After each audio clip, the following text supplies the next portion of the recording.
She followed the trail of a poor cowboy into the mountains, but what she found behind an old wooden gate made her question everything she thought she knew about him. The courtroom fell silent as Caleb Foster's worn hands rested on the old ranch documents, while Clara stood beside him holding a faded letter. Outside, the wind pushed against the courthouse windows, and years of hidden secrets waited to be uncovered. But the truth behind the cowboy everyone ignored was still buried deeper than anyone expected. Stay with us to discover the story. The autumn wind moved slowly across the red hills outside Red Hollow, carrying the smell of dry grass, wood smoke, and distant rain. In 1885, the little frontier town sat between the mountains and the open plains, a place where everyone knew the sound of every wagon wheel and every name that passed through the dusty streets. Clara Whitmore arrived with one small trunk, a sewing basket, and a wooden box filled with dried herbs she had collected along the way. She had traveled farther than she ever imagined she would. The small room she rented above Miller's general store was not much. The walls were thin, the floorboards creaked with every step, but for the first time in years, the key in her hand belonged only to her. Clara had learned something during her years on the road. A person could lose a home, a person could lose family, but if they still had their own hands and the will to keep moving, there was always a chance to begin again. She spent her mornings repairing dresses for ranch families, and her afternoons preparing simple herbal remedies for neighbors who came quietly to her door. Some accepted her help with gratitude. Others looked at her with hesitation before they even spoke. Clara noticed, she always noticed. In Red Hollow, people often decided who someone was before they learned their name. One Saturday morning, she walked into town to buy flour, coffee, lamp oil, and a few pieces of fabric. The market was crowded with ranch workers, farmers, and merchants. Horses stood tied along wooden posts while wagons rolled slowly through the street. Clara held her shopping list in one hand and a small cloth purse in the other. At the general store, she placed her items down carefully. The storekeeper counted the coins, then looked at her for a moment longer than necessary. "You're settling here?" he asked. "I hope to," Clara answered. He gave a short nod, but said nothing else. Outside, she carried her supplies back toward her wagon. The road home was uneven, filled with loose stones and deep marks left by passing carts. Halfway down the trail, one of the wheels suddenly cracked against a rock. The wagon stopped. Clara climbed down and looked beneath the frame. The broken piece was beyond what she could fix alone. She tightened her coat against the cold wind and looked toward the road. Several riders passed. None stopped. A ranch hand slowed for a moment, then looked away and continued on. Clara lowered her eyes and reached for her tools. Then she heard another horse approaching. A tall man rode toward her on an old brown horse.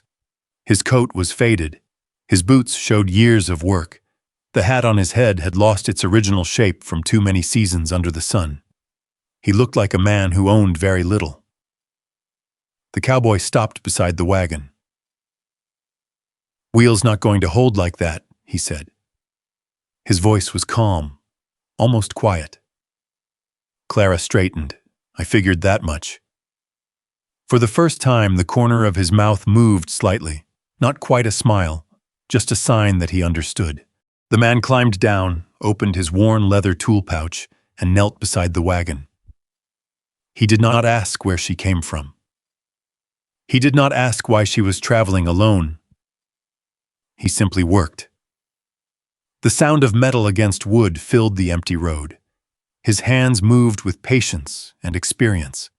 He tightened the loose parts, replaced the damaged pin, and tested the wheel twice before standing. "There," he said. Clara looked at the repair. "You did not have to stop." "I was passing by. That was all he offered." She studied him carefully. "Thank you. I'm Clara Whitmore." The cowboy touched the edge of his hat. "Caleb Foster." Before she could ask anything else, he climbed back onto his horse. Then he disappeared down the dusty trail toward the mountains. Clara watched him until the road swallowed him. Later that afternoon, she asked a man at the diner near the church, "Do you know Caleb Foster? Which ranch does he work for?" The man paused while pouring coffee. "Caleb? Nobody really knows. Nobody?" He shook his head. "He shows up when someone needs a fence repaired or cattle moved. Then he's gone again." Clara looked out the window toward the distant mountains, a man with worn clothes, an old horse, no ranch anyone knew, yet his hands looked like the hands of someone who had built something much bigger than a simple life. That night, clouds covered Red Hollow. A storm rolled down from the mountains, shaking windows and rattling wooden signs along the street. Clara stood near her small window, watching the rain sweep across the dark land. Then she saw a figure near the edge of town. Caleb. He was not walking toward a warm house. He was heading toward the old barn outside the settlement. Clara watched as he opened the door and disappeared inside.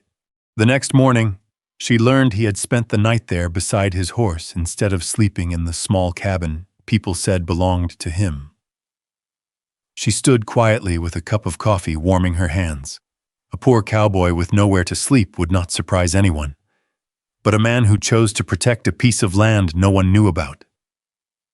That was different, and for the first time since arriving in Red Hollow, Clara wondered if Caleb Foster was hiding something far greater than anyone could see. The thought stayed with her longer than she expected. Over the next few weeks, Caleb became a familiar sight around town. Never in the center of attention, never looking for conversation. He appeared when there was work to be done, then disappeared before anyone could thank him properly.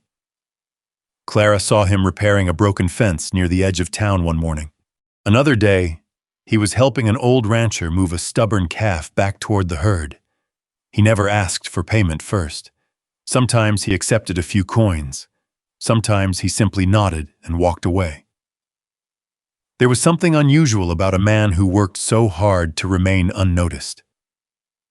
One afternoon, Clara returned to her rented cottage with a basket of sewing supplies and found part of the roof had been damaged by the storm.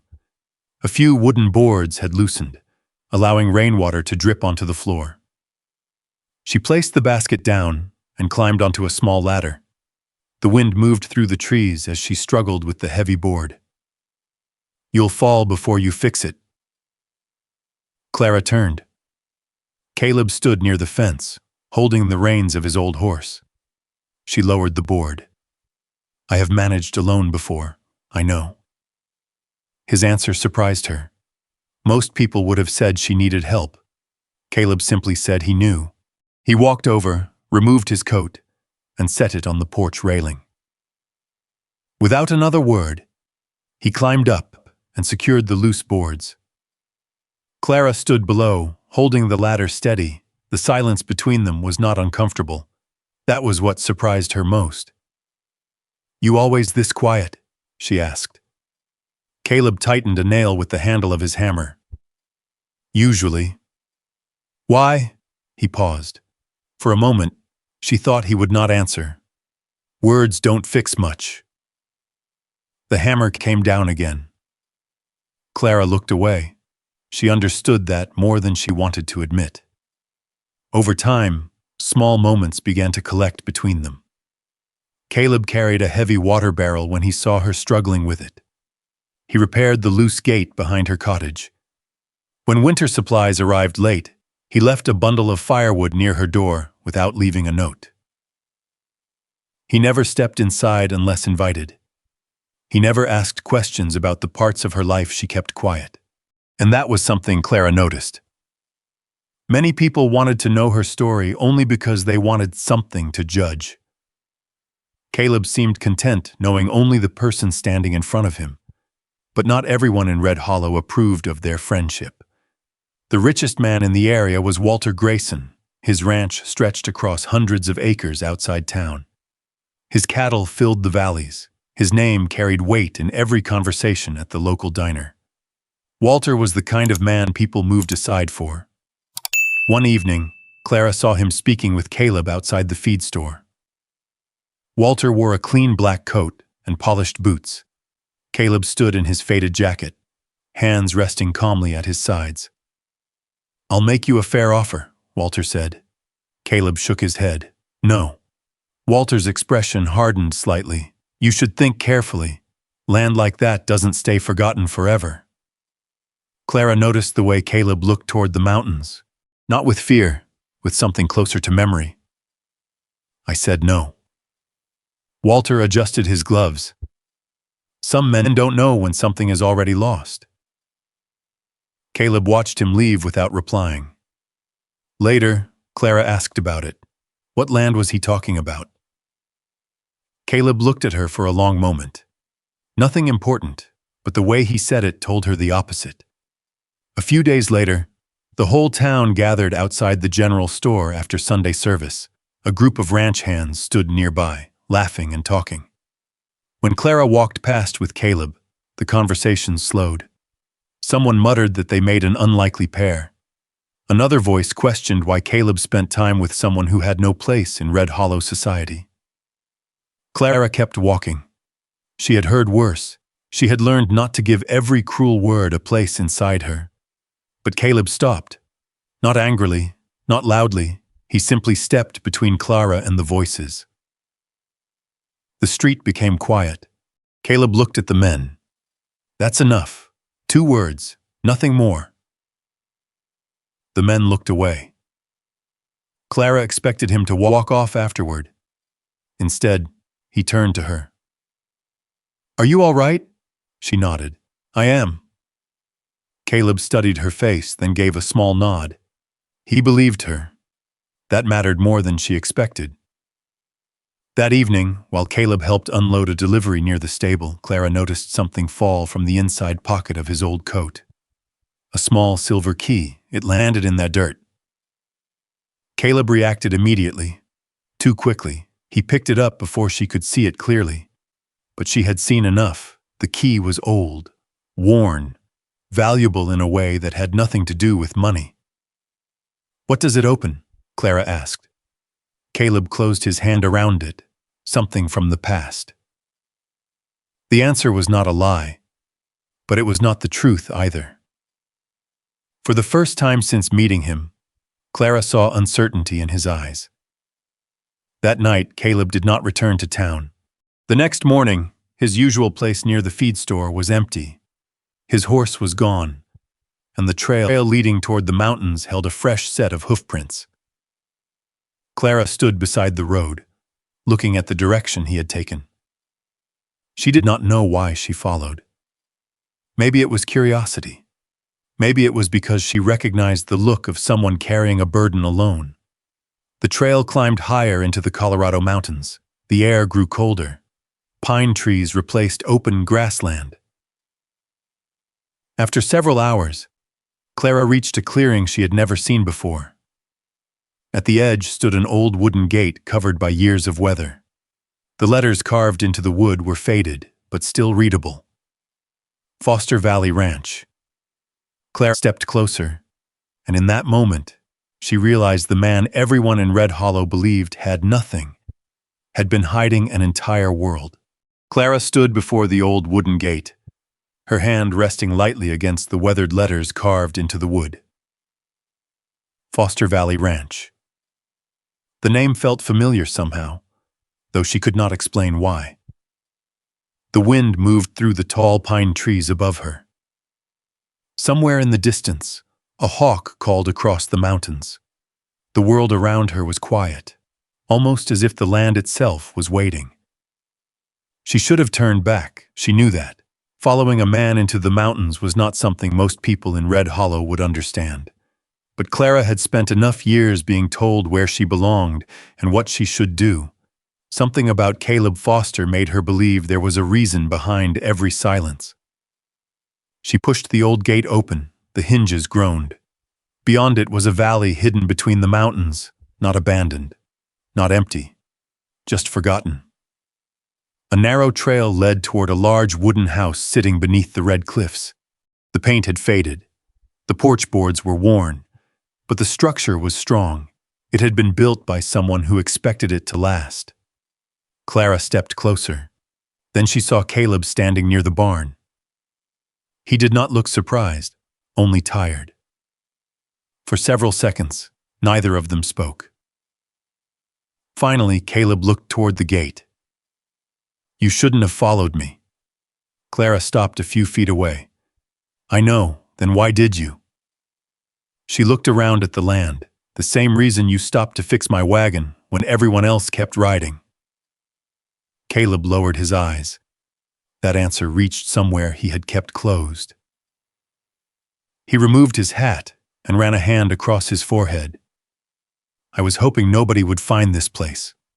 "Why?" He looked back at the ranch, because some things are easier to leave buried. Clara followed him toward the house. Inside, the air smelled like old wood and dust. But it was not the smell of a forgotten place. It smelled like a home that had been waiting. A wooden table stood near the window. 3 chairs remained around it.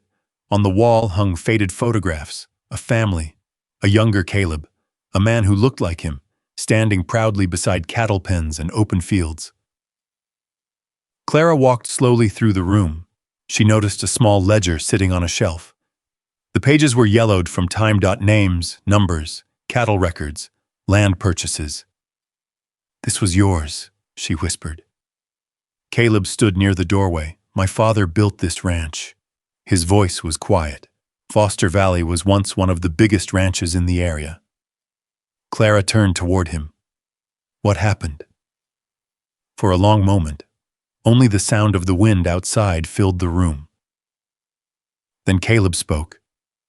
"After my father died, men who had worked with him changed the records. They claimed parts of the land belonged to them."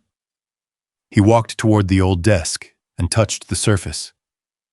"I fought for a while." His fingers rested on the wood. "Then I realized I was becoming angry all the time. I was losing myself trying to prove what was already true." Clara watched him carefully, the man who fixed fences without complaint, the man who walked away from insults, the man who slept near a barn instead of asking anyone for help. She finally understood. He was not hiding wealth. He was hiding a wound. "I thought you lost the ranch," she said softly. Caleb looked at her. "I didn't lose the ranch." A pause. "I lost the belief that anyone would stand beside me." The words stayed in the room. Clara knew that kind of loneliness, not the same story, not the same pain, but the same feeling of carrying something heavy while pretending it was easy. She stepped closer to the old desk. "You should have told someone." Caleb gave a small, humorless smile. "Who?" He looked toward the mountains. The people with money believed the papers. The people without money were afraid to challenge them. Clara did not answer, because she knew what it meant to be unseen. For years, people had looked at her and decided they already knew everything about her. Maybe Caleb understood that feeling too. The next morning, they returned to Red Hollow. But secrets rarely stayed hidden in a small town, especially not when someone powerful wanted them to remain buried. 3 days later, Caleb found Walter Grayson waiting near the edge of town. Walter stood beside a black carriage. A well-dressed man holding a leather briefcase stood beside him. A lawyer. Caleb stopped walking. Walter smiled. "I wondered how long it would take before you came back." Caleb said nothing. The lawyer opened the briefcase and removed several documents. "These records prove Foster Valley Ranch was legally transferred years ago." Caleb looked at the papers, then at Walter. The silence between them was heavy. "Those records are false." Walter adjusted his coat. "Careful, Caleb. Accusing a respected man without proof can ruin what little reputation you have left." Clara stood several feet away, watching. She saw something change in Caleb's face. Not anger, not fear. Something quieter. The expression of a man who had lived this moment before. Walter turned toward her. "Miss Whitmore, you should understand something." His voice remained calm. "This man is not what you think. He is holding on to a past that no longer belongs to him." Clara looked at Caleb. For the first time, she saw how much he had carried alone, and she understood why he had built walls around himself. Walter stepped closer to the documents. "The hearing will decide who truly owns Foster Valley." Then he walked away. Caleb remained standing in the dust. The ranch he had hidden for years was no longer hidden. The fight he had avoided was coming back. And this time, he would not be standing alone, because Clara Whitmore had already made her choice. She would find the truth, no matter who tried to bury it. The days leading up to the hearing moved slowly through Red Hollow. The town felt different. People spoke in lower voices when Caleb Foster walked past. Some looked away. Others watched him with the curiosity of those waiting to see whether a man would rise or fall. Caleb noticed. He always noticed. But he said nothing. Every morning, he still fed his horse before sunrise. He still repaired small things around town when someone needed help. He still drank his coffee at the corner table inside Miller's diner, sitting with the same quiet posture he had carried for years. Only Clara noticed the difference. The coffee in his cup often went cold before he finished it. His eyes stayed on the window longer than usual. His hands, the same hands that never trembled while fixing a wagon or building a fence, would sometimes stop when he turned the pages of the old documents they had found. Clara knew he was remembering everything he had tried to forget. She spent those days searching, not because she believed she could change the world, but because she knew what happened when nobody looked for the truth. She visited old ranch workers who had left the area years before. She searched through storage boxes at the county office. She read faded letters until the ink nearly disappeared beneath her fingers. One afternoon, while rain tapped against the windows of the small records room, Clara found a name written on an old payment receipt. Samuel Reed, former ranch manager. The paper was worn and stained, but the signature at the bottom was clear. She carried the document back through town with her coat pulled tight against the cold wind. That evening, she found Caleb outside the stable. He was brushing his horse beneath the yellow glow of a lantern. "You found something," he said. Clara stopped. "How did you know? Because you walk differently when you have good news." For a moment, she smiled. It was small, but Caleb saw it. "I found someone who may remember what happened," she said. Caleb lowered the brush. "Clara," she waited. His voice became quieter.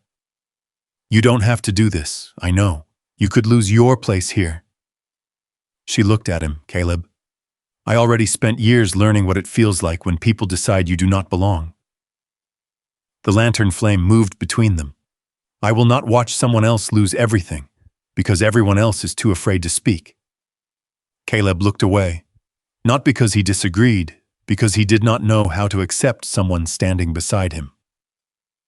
The hearing took place in the small county courthouse 2 weeks later. The building sat near the center of town, its wooden steps worn smooth by decades of boots. Walter Grayson arrived first. He wore a dark suit, polished shoes, and carried himself like a man who had never been questioned. Beside him stood his lawyer, carrying a thick folder of documents. Caleb entered quietly. No expensive coat, no lawyer beside him. Only Clara walking at his side. Inside the courtroom, people filled the wooden benches. Some came because they supported Walter. Others came because they wanted to see what would happen. The judge looked over the papers. Walter's lawyer spoke first. He presented records showing that Foster Valley Ranch had been transferred years earlier. He spoke confidently. Every sentence sounded prepared. Caleb sat still. His jaw tightened once. That was the only sign. When it was his turn, Caleb stood. He placed his hands on the table. "I know what those papers say." The room became quiet. "But I also know they are not the whole story." Walter leaned back slightly, almost smiling. That is a convenient thing to say when the documents disagree with you. Before Caleb could answer, Clara stood. The judge looked toward her. Miss Whitmore? She stepped forward, holding a small envelope. I would like to present evidence. Walter's expression changed for the first time. Only slightly, but Clara saw it. Inside the envelope was a letter written years earlier, a letter from one of Walter's former associates. It explained that certain land transfers had been changed after Caleb's father died. The room grew silent as the judge read. Walter's lawyer immediately objected, but the words were already heard. The truth had entered the room, and it could not be taken back. Then the courthouse doors opened. An older man stood there. His coat was worn from years of work. His hair was gray. His hands carried the marks of a lifetime around horses and cattle. Samuel Reed returned for the first time that day. Clara saw surprise on his face. Samuel walked forward slowly. I thought I would never come back here. His eyes rested on Caleb. Your father was a good man, Caleb swallowed. Samuel continued. He built that ranch with honest work, and when people tried to take it from him, Caleb did not run because he was weak. The room was completely still. He left because he knew fighting the wrong way would destroy everyone around him. Caleb looked down. Years of silence. Years of carrying blame that was never his. All of it sat there in front of everyone. The judge reviewed the documents again. The decision did not come quickly, but when it finally did, the words changed everything. Foster Valley Ranch belonged to Caleb Foster. The man everyone called a poor cowboy had his name returned. Outside the courthouse, people gathered. Some congratulated him, some simply watched. Caleb stood near the steps, looking toward the mountains. Clara walked beside him. You won, she said softly. He looked at the distant hills. Did I? She studied him. The ranch was his again. The proof was official. The past had finally been corrected. But Caleb Foster looked like a man who had just found something he had lost long ago, and still did not know what to do with it. That evening, Clara found him sitting alone near the old fence line outside Foster Valley Ranch. The sun had already disappeared behind the Colorado mountains. The land was his. The fight was over. But something inside him was still waiting, and Clara realized the hardest part of saving Caleb was not helping him win back his ranch. It was helping him believe he was worth staying for. The evening air was colder than usual. Foster Valley Ranch stretched beneath the darkening Colorado sky, its fields quiet except for the soft sounds of horses shifting inside the stable. The same land that had once been taken from Caleb now belonged to him again. The papers were signed. The judge's decision was official. His father's name had been cleared. But Caleb sat alone beside the old fence line, staring toward the mountains, as if he was still searching for something that was no longer there. Clara approached slowly. She did not call his name. She simply sat beside him on the wooden fence. For a while, neither spoke. The silence between them felt different from before, not empty, just honest. Finally, Caleb looked down at his hands.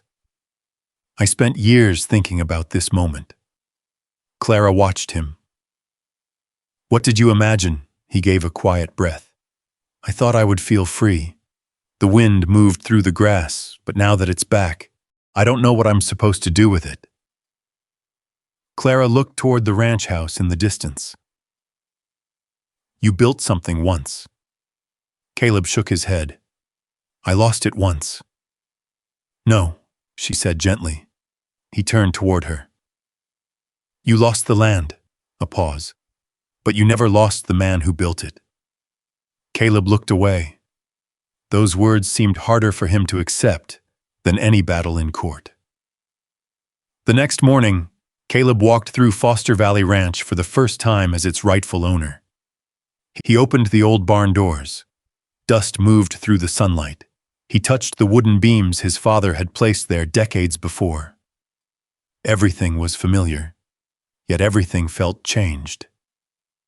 The ranch hands who returned greeted him with respect. Some apologized for believing the rumors. Others simply shook his hand and went back to work. Caleb accepted every gesture quietly, but Clara noticed something. He still ate alone. He still slept in the small room above the barn instead of the main house.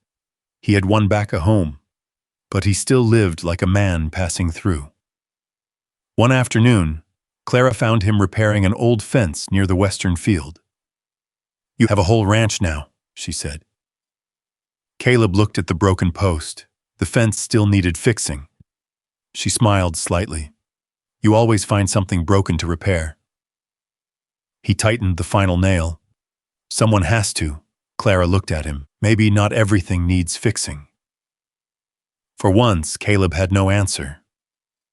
Weeks passed. Then Clara discovered something she never expected. Behind the old barn was a small section of land Caleb had kept separate from the rest of the ranch. There were simple cabins being repaired, a vegetable garden being prepared, a small building with shelves and a wooden desk. She found Caleb carrying lumber. "What is this?" He stopped. For a moment he looked almost caught. "It's nothing." Clara glanced around. "Caleb." He lowered the wood. "It's a place for people who need somewhere to start." She looked at the unfinished cabins. For who? He looked toward the mountains, families who lost their homes, workers who need a chance, children who have nowhere safe to learn. Clara was quiet. "You were planning this all along." Caleb shrugged. "Not all along." He looked at the old ranch house. "My father always said land only matters because of what you do with it." Clara understood then. The ranch was never the thing Caleb wanted most. He did not want to be the richest man in the valley. He wanted to build the kind of place he had needed when he was young. A place where nobody had to prove they deserved kindness. That evening they stood together on the hill above Foster Valley. The sun painted the mountains gold. Caleb held his hat in his hands. "I used to think being alone meant nobody could hurt me." Clara looked at him. "And now?" He looked toward the ranch below. "Now I think maybe it just meant nobody could reach me." The wind moved softly around them. Then Caleb looked at her. "Why did you stay?" Clara smiled. Not because the question was simple, because she knew the answer had always been there. "I didn't stay because of this ranch." She looked over the land. "I stayed because of the man who stopped on a lonely road and fixed my wagon when nobody else would." Caleb lowered his eyes. A small smile appeared. The kind Clara had only seen a few times, the kind that looked like it belonged there. 1 year later, Foster Valley Ranch was known differently across Colorado, not as the largest ranch, not as the richest, but as a place where people could begin again. Clara opened a small healing room near the main house. She treated neighbors, taught children their letters, and kept shelves filled with herbs and books. Caleb still rode the same old horse. He still wore the same worn boots. Some things never changed. But now, when he rode across the valley at sunrise, he was not riding toward an empty horizon. He was riding home.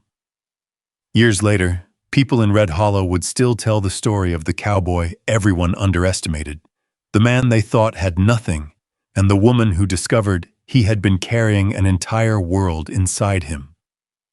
One evening, as the sun lowered behind the Colorado mountains, Clara stood beside the new fence overlooking the valley. Caleb walked up beside her. "Do you ever think about the first day we met?" She smiled. "The broken wagon?" He nodded. "You thought I was just a poor cowboy." Clara looked at him. "No." A quiet moment passed. "I thought you were a man who didn't know his own worth." Caleb smiled, and beneath the wide western sky, with the ranch lights glowing behind them, the two people who had spent so long searching for a place to belong finally found it. Not in the land, not in the wealth, but in each other. And maybe that is the part of Caleb and Clara's story that stays with us the longest.